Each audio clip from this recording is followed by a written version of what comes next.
Glória a Deus. Boa noite. Todo mundo tranquilo? Todo mundo feliz? Quarta-feira, culto da resposta, muito bom. Adoro isso, adoro esse culto. Gente, queria fazer uma pergunta a vocês. Alguém aí tem carro elétrico? Quem tem carro elétrico aí? Ninguém? Caramba, a gente está vivendo na modernidade. Esse mundo aí mudou. Todo mundo tem carro a gasolina aqui, é isso? Ninguém carro elétrico. Eu pensei que ia levantar umas 10 mãos assim, falar, eu tenho carro elétrico. Douglas, estou igual você naquele dia, o tablet não quer me ajudar não. Que legal. Mas tudo bem, não tem problema. O detalhe do carro elétrico é que ele tem uma bateria, é ou não é? Ele tem uma bateria? Tem uma bateria. O carro a gasolina, ele precisa de quê para andar? Gasolina. O carro a diesel também, o GNV precisa de combustível para andar. Porque se não tiver, o que vai acontecer? Ele não anda sozinho, vai ter que empurrar. Você sabia que a nossa vida é igualzinho? A nossa vida, ela é igualzinho ao carro. Nós precisamos de combustível para que a nossa vida ande para frente, para que a gente vá para frente. Falando em carro elétrico, eu tive uma experiência muito interessante com carro elétrico. Eu e a Ana, e o nosso filho, e a nossa nora. Nós fizemos uma viagem muito interessante, muito legal. E o carro elétrico é uma coisa interessante, porque quando acaba a bateria, você tem que sentar e esperar para ele carregar. Então você tem que ficar olhando o ponteiro ali. Se a bateria estiver descendo a carga, você tem que rapidamente buscar um posto para você recarregar. E a gente ficava lá um bom tempo recarregando aquele carro. Como é que é a nossa vida? A gente também tem que ficar de olho no nosso ponteiro do combustível, da nossa bateria. E a bateria que eu quero falar aqui, o nosso combustível que nos move, é o Senhor, é o Espírito Santo. Esse é o nosso combustível. Nós precisamos sempre estar com esse combustível, com o nosso ponteiro lá em cima. Agora, uma coisa que é interessante, eu não sei se acontece com vocês também, maridos. Já repararam que as mulheres, quando a gente está dirigindo, ela está com o olho na pista e o outro olho ali no ponteiro da gasolina, do combustível, e toda hora ela fica olhando, se passa do meio ela fica, você não vai abastecer não? Você não vai abastecer não? É só comigo isso? Não, né? Todo mundo é assim. A mulher é espetacular, né? Por isso que ela é a nossa ajudadora, adjutora. A gente nunca fica sem combustível no meio do caminho. Gente, a gente tem que tá, aí também é o tempo todo, né? Eu me divirto com isso, porque eu gosto de me arriscar. Eu fico lá, o ponteiro, lá no final, o carro já diz assim, ó, tu tem que abastecer. É o primeiro aviso. Segundo aviso, não vai abastecer não, abençoado? Aí a esposa também lembra. É ótimo, viajar assim é maravilhoso. Mas qual é a ideia que fica aqui? Independente de qual seja o combustível que a gente esteja falando, nós precisamos estar com esse combustível lá em cima da nossa vida. Sabe por quê? Porque se não for assim, a gente vai precisar se movimentar e não vai conseguir. Imagina você, de madrugada você precisa sair para socorrer alguém, ir para o hospital. Se o seu carro não estiver com combustível, você vai ficar na mão. Então, é mais um motivo para que a gente lembre de que temos que abastecer o nosso carro. O carro elétrico tem uma vantagem, você chega em casa, pluga ele na tomada e pronto, ele vai abastecer sozinho. E partindo dessa verdade, gente, eu vou dar a vocês alguns motivos para ficarem atentos ao nível do tanque da sua vida, da sua bateria também. Eles precisam estar cheios, pois assim não vamos ficar enguiçados no meio da rua ou no meio de uma missão. E o tema da minha mensagem hoje é: o que move a sua vida? O que move a sua vida? E eu tenho uma resposta, como eu já até adiantei. A minha resposta é a seguinte: a minha vida se move pelo Espírito Santo. A minha vida se move pelo Espírito Santo, ela é impulsionada pelo Espírito Santo. E eu não posso deixar que o meu nível de intimidade com o Espírito Santo, o meu combustível, possa descer e encoste lá na reserva. Porque pode acontecer de um momento inesperado eu precisar lançar mão da minha energia para trabalhar no reino de Deus. E quando é que isso acontece? É todo dia, toda hora. Não tem essa surpresa, porque Deus falou que a gente tem que ir e fazer discípulo. Quando? Toda hora. Onde? Sempre, em todos os lugares. Então, nosso combustível precisa estar lá em cima. E por isso, eu gostaria de convidar vocês para abrir as suas Bíblias em Atos dos Apóstolos, capítulo 4, a partir do verso 23, e nós vamos ler até o verso 31. Amém? Ou misericórdia? Amém. Hoje é fácil, né? Com o celular fica fácil da gente achar ali. Atos dos Apóstolos, capítulo 4, a partir do verso 23, fala assim, ó: quando foram soltos, Pedro e João voltaram para os seus companheiros e contaram tudo o que os chefes dos sacerdotes e os líderes religiosos lhes tinham dito. Ouvindo isso, levantaram juntos a voz em oração a Deus, dizendo: ó soberano, tu fizestes o céu, a terra, o mar e tudo o que neles há. Tu falaste por meio do Espírito Santo, pela boca do teu servo, o nosso pai Davi. Por que se enfurecem as nações e os povos tramam em vão? Os reis da terra tomam posições e os governantes conspiram unidos contra o Senhor e contra o seu ungido. De fato, Herodes e Pôncio Pilatos reuniram-se com os gentios e com o povo de Israel nessa cidade para conspirar contra o teu santo servo Jesus, a quem ungiste. Fizeram o que o teu poder e a tua vontade previamente haviam decidido que acontecesse. Agora, Senhor, considera as ameaças deles e capacita os teus servos para anunciarem a tua palavra corajosamente. Na versão NAA diz: com ousadia. Verso 30, estenda a tua mão para curar e realizar sinais e maravilhas por meio do nome do teu santo servo Jesus. E no 31, depois de orarem, tremeu o lugar em que estavam reunidos. Todos ficaram cheios do Espírito Santo e anunciavam corajosamente, com ousadia, a palavra de Deus. Oremos. Senhor, muito obrigado pela tua palavra. Eis a tua palavra exposta aqui. Que o Senhor nos abençoe, que o Senhor nos ajude, que através de mim fale somente a tua voz e não a minha. Em nome de Jesus, amém. O que estava acontecendo naquele lugar, meus irmãos? Pedro e João, eles já tinham passado por algumas experiências muito interessantes. Eles tinham curado um coxo de nascença, um homem que ficava na porta do templo pedindo esmola.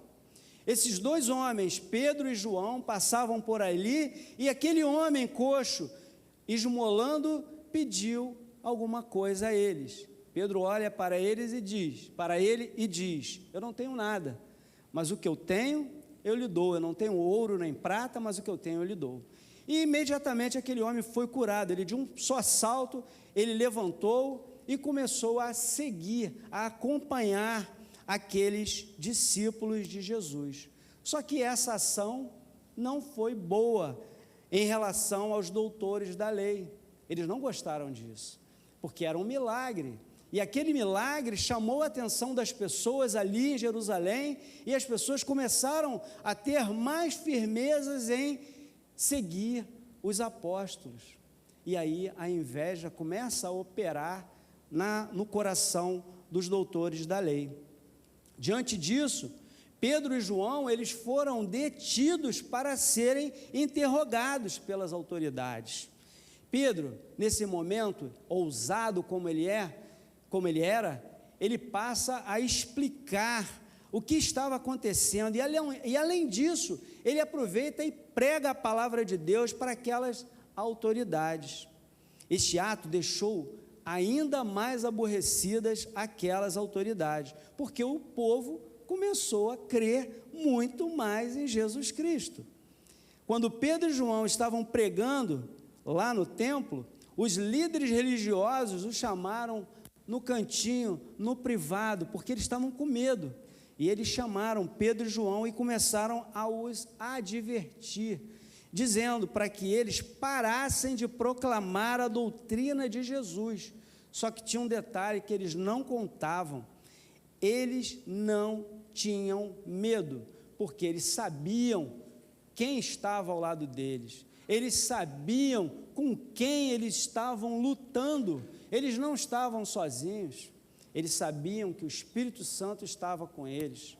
Então, naquela ousadia de Pedro, ele diz assim, lá no capítulo 4, versículo 18 e 19, chamando-os, ordenaram-lhe que de modo nenhum falassem e ensinassem no nome de Jesus. E Pedro fala assim, Pedro e João, porém responderam, julguem os senhores mesmos, se é justo aos olhos de Deus obedecer aos senhores, em vez de obedecer a Ele.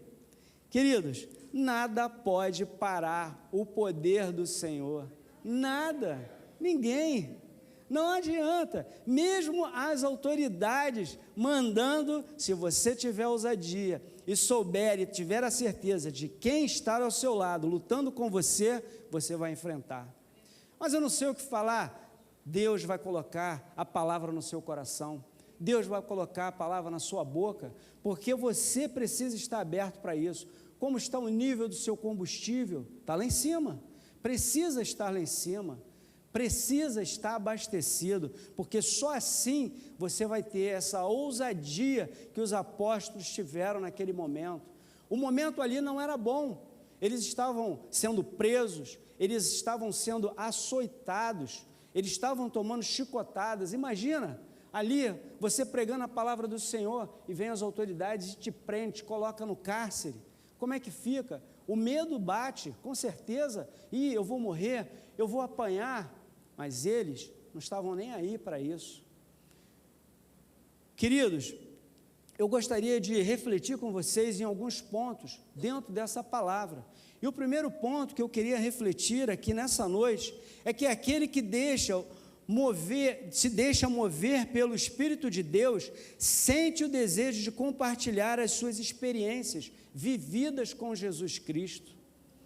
Vejam lá, versículo 23 diz assim: quando foram soltos, Pedro e João voltaram para os seus companheiros e contaram tudo o que os chefes dos sacerdotes e os líderes religiosos lhes tinham feito. O que tinha acontecido um pouco antes? Eles foram ameaçados, eles foram soltos, mas mesmo sendo soltos, eles não saíram cabisbaixos, não. Eles não ficaram tristes, eles saíram glorificando a Deus pelo que tinha acontecido. Eles se sentiam honrados por terem sido presos por causa de Jesus, por causa da pregação da palavra do Senhor Jesus. Então eles saíram dali dando glórias, felizes da vida, e queriam contar para as pessoas o que tinha acontecido na vida deles. Como é que a gente tem feito? Será que Jesus fez um milagre na sua vida? Ele fez na minha vida, e eu tenho vontade de contar isso para todo mundo. Eu busco oportunidade para falar o que Deus fez na minha vida. Eu estava perdido, e eu fui encontrado, eu fui resgatado, e a minha vida é diferente, muito diferente. Eu posso dizer isso para você. Glória a Deus por isso. E eu quero contar isso para todo mundo, porque é assim que Deus quer, é assim que Deus se agrada, é assim que a palavra de Deus vai ser pregada. Queridos, muitas pessoas vão ter inveja daquilo que você está fazendo. Muitas pessoas vão ficar aborrecidas, porque você está tirando pessoas do inferno. Porque quando você prega a palavra de Deus, você traz uma pessoa de volta para os caminhos do Senhor. E o que é inveja? A inveja, segundo o dicionário, diz assim, que é um desgosto provocado pela felicidade ou prosperidade alheia. A inveja é um desejo irrefreável de possuir ou gozar o que é de outra pessoa. E era esse o sentimento que os doutores da lei estavam tendo naquele momento. Eles não estavam felizes com o que Pedro e João estavam fazendo. Mas mesmo assim, eles continuavam, porque eles sabiam do poder do nosso Deus.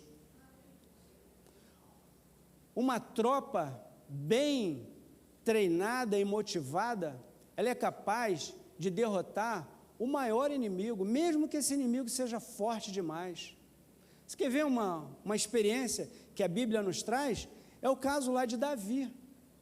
Ele era motivado, e ele naquele momento, ele estava representando aquela tropa que estava com medo, se acovardando ali na frente de Golias. Davi chega lá, imagina só, um garoto assim do meu tamanho, baixinho, pequenininho, joelhinho. Não, nós somos grandes? Nós somos grandes, né? Tá bom. Mas Davi era pequenininho, a Bíblia fala que ele era pequenininho. Mas ele não teve medo, sabe por quê? Porque ele sabia quem lutava ao lado dele. Ele olha para aquele gigante e diz, olha, não tem para você, pode vir. O gigante chegava ali, na parte da manhã, na parte da tarde, desafiava. Eu até posso dizer assim, né? Tem homem aí não? Não tem homem aí nesse lugar não? Vem aí lutar alguém comigo. E ele faz uma proposta, ó, pega alguém forte do teu lado e manda lutar comigo. Se eu vencer, vocês serão nossos escravos. Mas se ele vencer, nós passaremos a ser seus escravos. Eis que chega Davi. Essa história é muito bem conhecida por todos, é só para lembrar, contextualizar. E chega Davi perguntando, o que está acontecendo? O que é? Qual é? E aí, alguém fala para ele, Davi, olha, está vendo aquele cara ali de 3 metros de altura? Sim, o que tem ele? Se alguém derrotar, o rei falou que vai dar riqueza, o cara vai ficar rico, vai casar com a filha do rei e tal. Ele, tá legal, mas isso não me enche os olhos não. Esse cara aí, esse incircunciso aí, ele não tem que desafiar o exército do Deus vivo, não. Quem é ele? E Davi se candidata para lutar com Golias. E o resto da história a gente já conhece, né? Uma pedrada certeira ali no meio da testa dele, bum, caiu, perdeu a cabeça e foi embora. E Davi se torna o grande rei. Porque Davi, ele estava motivado, o combustível dele estava lá em cima. Ele sabia quem estava do lado dele. Eu pergunto a você, você sabe quem é que está do teu lado? Hoje você luta ao lado do Senhor? A gente começou na segunda-feira, aliás, no sábado, a campanha Casa de Fé. Muitos de nós aqui participamos do curso, da preparação para sermos os facilitadores. A gente não vai se divertir numa casa de fé, a gente vai para a batalha. Sabe por quê? Porque no momento que a gente está pregando a palavra de Deus, está levando, facilitando, a gente está em guerra. Porque o inimigo não está satisfeito com isso. E eu pergunto a você, como é que está a sua preparação? Você está forte? Você sabe quem está do teu lado ali, naquela facilitação? Você está como Davi? Ou como Saul estava? Nós precisamos nos fortalecer, nós precisamos orar, nós precisamos falar com o Senhor. Qual tem sido a nossa posição diante as ameaças? Nós vimos agora, há pouco tempo atrás, umas ameaças que aconteceram em imagens televisivas, imagens que atentavam contra a nossa fé. Mas graças ao Senhor, muitos atletas tinham o Senhor no seu coração e eles desafiaram os poderosos. Eles falaram o que é que estava dentro do coração deles, mesmo através de sinais. as mensagens corporais. Então nós precisamos avançar, nós não podemos nos acovardar. Pensa só comigo, se a nossa atenção estiver focada nas dificuldades, a gente nem sai de casa, sim ou não? A gente não pode olhar as dificuldades que o mundo nos oferece e achar que a gente já vai perder. Quando nós estamos focados no Espírito Santo, em Jesus Cristo, em Deus, nossa vida vai para frente como um trator. Quem entrar na frente vai ser arrastado. Não dá para a gente ficar parado, meus irmãos, não dá. Não dá para a gente ficar pensando, ó vida, ó céus, lembra daquele desenho animado? A gente não pode pensar assim, vem que eu vou passar por cima, porque quem está do meu lado é o Deus dos exércitos, é assim que é. A gente não pode se acovardar diante das adversidades, diante das dificuldades. O segundo ponto que eu queria refletir com vocês aqui é, aquele que deixa-se mover pelo Espírito de Deus, ora, pedindo capacitação a Deus, porque a gente não pode ir para a guerra sem capacitação. Lá no versículo 29 diz assim, agora, Senhor, considera as ameaças deles e capacita os seus servos para anunciarem a tua palavra corajosamente, ou com ousadia.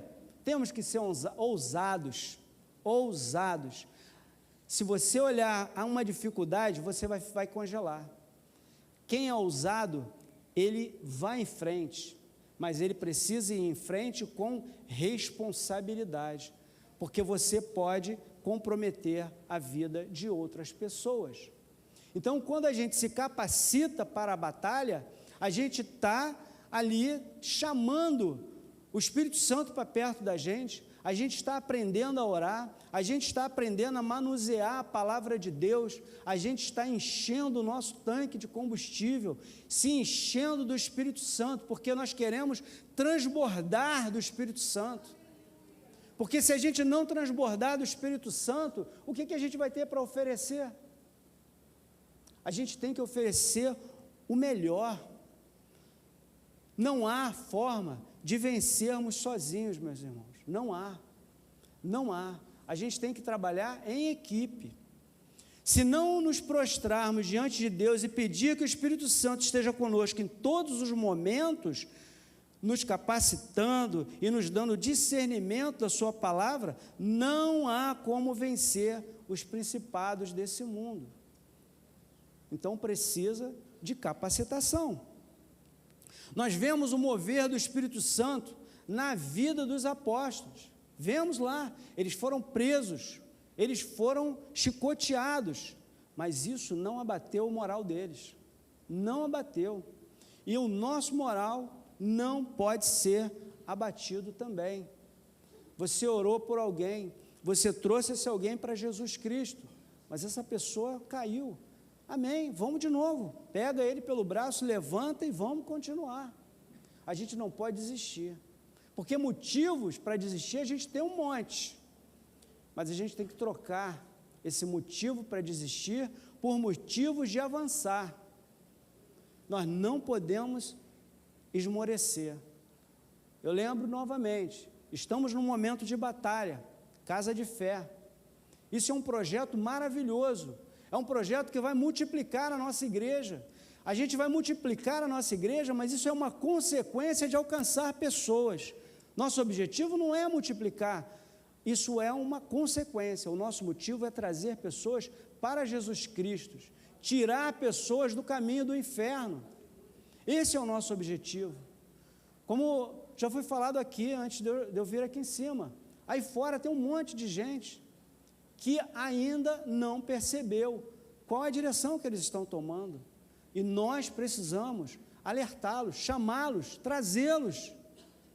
Essa é a nossa responsabilidade. Essa é a nossa responsabilidade. Então, meus irmãos, nós temos que arregaçar as mangas, temos que nos capacitar. temos que buscar no Senhor o Espírito, aumentar a nossa fé. Nós temos que fazer isso, porque se não fizer, a gente vai estar perdido. Muitos aqui sabem, eu sou militar. Eu entrei no Corpo de Fuzileiros Navais há mais de 30 anos atrás, tirei meu tempo, hoje estou na reserva. Aprendemos muitas coisas sobre guerra. E é muito interessante que quando a gente começa a ler a Bíblia e faz a comparação com as instruções que a gente aprende na caserna, é muito parecido, tática de guerra, estratégia, sabe? Se você está perdendo uma batalha, você volta, você se alimenta, você se arma novamente, você aprende mais e volta para o campo de batalha novamente. É assim. Naturalmente, eu nunca fui a uma guerra. Nunca fui. O Brasil não entra em guerra, né? Pelo menos até agora. Mas pelo menos a gente tem uma força que aprende como fazer. A gente sabe como fazer. Se um dia tiver que fazer, a gente vai fazer. Mas o bom é que aqui a gente aprende e bota em prática. Aqui dentro do reino de Deus, a gente aprende e bota em prática. A gente não está aqui para vir para a igreja e ficar sentado no banco e está tudo bem, como se nada tivesse acontecendo no mundo. Não, a gente vem para aprender e colocar em prática tudo isso que a gente aprende na palavra de Deus. Meu irmão, se nós não entregarmos a nossa vida ao nosso Deus, não há como ir ao mundo para declarar a palavra de Deus aos perdidos. Nós temos que nos preparar diariamente. Como é que tem sido a sua preparação diária? Estamos orando antes de sair de casa, por exemplo, antes de dormir? Estamos agradecendo o prato de comida que temos? Quando a gente acorda, a gente lembra de dar bom dia ao Espírito Santo? A gente ora de manhã, antes de sair de casa, ali, um momento de TSD, por exemplo, tempo a sós com Deus? Como é que está a nossa vida com Deus? Porque muitas vezes a gente só quer pedir. Pedir é legal, a Bíblia fala que a gente tem que pedir sim. Mas quando é que a gente vai pedir? Quando o calo aperta? Quando o cinto já está esgotado? Ou nós falamos com Deus, pedimos perdão pelos nossos pecados, pedimos capacitação ao nosso Deus, lemos a palavra de Deus e ouvimos o que Ele tem a falar para a gente? É isso que importa, é isso que é importante para nós. Como está a nossa preparação no Casa de Fé para receber os nossos convidados lá na nossa casa? Nós precisamos preparar a nossa casa também, da mesma forma da célula. E por último, o terceiro ponto que eu gostaria de refletir aqui com os irmãos, é que aquele que se deixa mover pelo Espírito de Deus, recebe os frutos da oração, ele recebe as respostas das suas orações. Se você ora, você espera ter uma resposta. Você ora, você fala com Deus. É natural que você queira saber, ouvir a voz do Senhor, ouvir o que Ele tem para você. Lá no verso 31, diz assim: depois de orarem, tremeu o lugar em que estavam reunidos. Todos ficaram cheios do Espírito Santo e anunciavam corajosamente a palavra de Deus. Olha que maravilha! Anunciavam corajosamente a palavra de Deus. A oração daqueles homens foi tão fervorosa e cheia de sinceridade no coração, que a palavra de Deus ali diz que tremeu aquele lugar onde eles estavam. Há uns dias atrás, houve um tremor de terra lá em Portugal.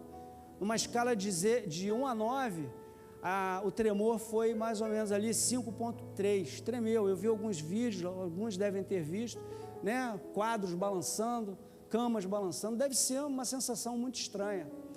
Aqui no Brasil a gente não tem esse fenômeno de tremores, fenômenos sísmicos. Mas se nós orarmos, se nós formos sinceros, fervorosos, nós podemos ver essa ação de Deus aqui nesse país que não tem tremor. E esse lugar pode tremer sim, eu creio nisso. Você crê nisso? esse lugar pode tremer. Com a nossa oração, nós podemos fazer tremer as bases do inferno. Nós podemos fazer tremer aquilo que é o pecado. Basta que a gente ore. Aqueles homens oraram, mas a sinceridade do coração deles era muito grande. Era muito grande. E nós precisamos lembrar sempre disso, quando nós estivermos orando. Nossa oração precisa ser forte, precisa ser fervorosa. Dá um glória a Deus aí, Edileuza. Quando eu estava estudando essa palavra, quando eu estava meditando nessa palavra, eu estava me lembrando muito de você, Edileuza. Glória a Deus pela tua vida, minha irmã. É muito bom te ouvir. Como é tremer as bases de um lugar? Você usa a força da oração. Às vezes a gente precisa usar a força física também. Eu lembro de Sansão, ele usou sua força física. Ele fez tremer as bases daquele lugar, onde tinha muita gente ali, muita gente pagã. Mas Sansão fez aquilo sozinho? Não. Sansão já tinha sido derrotado, Sansão estava preso, cego, mas ele orou. Uma das últimas coisas que ele fez na vida dele foi orar a Deus e pedir forças pela última vez. E ele se colocou no meio de duas pilastras e ele empurrou aquelas pilastras. E a palavra de Deus diz que tudo veio abaixo e morreram mais pessoas na morte de Sansão do que na vida dele. Você vê que Sansão, um personagem bíblico forte, ele não fez nada sozinho. E você, quer fazer as coisas sozinho? Ou querem a companhia do nosso Deus? Eu prefiro a companhia do nosso Deus. Mas para isso, nós precisamos nos prostrar diante desse Deus. Nós precisamos pedir para que o Espírito Santo invada a nossa vida, esteja conosco. Meu irmão, minha irmã, a sua oração precisa fazer tremer as bases do inferno. A sua oração precisa ir lá e derrubar aquela porta, porque as portas do inferno não prevalecerão. E Deus não vai usar pedra, Deus não vai usar madeira, árvore, Deus vai usar você, a mim. Ou a gente está achando que Deus vai usar outra coisa? Se a gente não quiser, Ele vai usar, tudo bem. Mas que privilégio é ser usado pelo Senhor, poder falar. Quem não quer isso? Quem quer? Eu quero, amém. Eu quero participar disso. Irmãos, essa noite é muito especial para mim e para você. E a gente tem que pegar essa palavra e guardar ela no coração e torná-la prática na nossa vida. A gente tem que orar a Deus, pedir a Deus para que Ele nos encha do Espírito Santo, da mesma forma que os apóstolos, mesmo fugindo, mesmo ali sendo disperso, mesmo apanhando, mesmo sendo preso, eles não desistiram. Você não pode desistir, você não pode correr com medo. A gente não pode se acovardar.